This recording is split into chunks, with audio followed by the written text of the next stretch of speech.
శ్రీ తాతాయగుంట గంగమ్మ దేవస్థానంలో ఈరోజు జాతర తర్వాత వచ్చే రెండవ మంగళవారం ఈరోజు ఉదయం 3 గంటలకే అమ్మవారికి ప్రత్యేక ద్రవ్యాలతో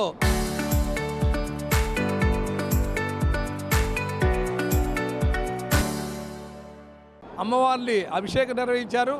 అనంతరం అమ్మవారికి వజ్ర కిరీటం, బంగారు బొక్కవచ్చంతో పాటు ఈరోజు కరెన్సీ నోట్లతో అమ్మవారిని అలంకరించడం జరిగింది.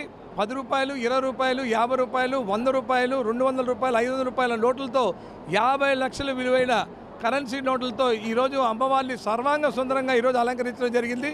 భక్తులందరూ కూడా ఈరోజు జాతరలో ఎంతమంది భక్తులు వస్తారో ఈరోజు దాదాపు అదేవిధంగా ఈరోజు ఇప్పటికే 40,000 మంది భక్తులు వచ్చి అమ్మవారిని దర్శించుకోవడం జరిగింది.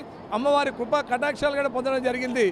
అందరూ కూడా భక్తులందరూ కూడా సమన్వయం పాటించి అమ్మవారిని దర్శించుకొని వెళ్ళాలని చెప్పి కూడా పాలకమండలి తరపున విజ్ఞప్తి చేస్తున్నాం. అదేవిధంగా దర్శనాలకు వచ్చే భక్తులందరూ కూడా క్యూలలో ఉచితంగా మంచినీటి సదుపాయం కూడా చేయడం జరిగింది. అందరూ కూడా భక్తులందరూ కూడా సంతోషం వ్యక్తం చేస్తున్నారు. ఉదయం 5 గంటల నుంచే భక్తుల సందర్శనార్థం వాళ్ళు అనుమతించడం జరిగింది. కాబట్టి భక్తుల రష్ కూడా మేము అనుకూలంగా అన్ని ఏర్పాట్లు చేసుకున్నాము. భక్తులందరూ కూడా తిరుపతిలో ఉండే భక్తులే కాకుండా పక్కన ఉన్నటువంటి భక్తులందరూ కూడా వచ్చి ఈరోజు అమ్మవారిని దర్శించుకొని అమ్మవారి ఆశీస్సులు పొందాలని చెప్పి కూడా తెలియజేసుకుంటూ సెలవు తీసుకుంటున్నాం. జై గంగమ్మ తల్లి.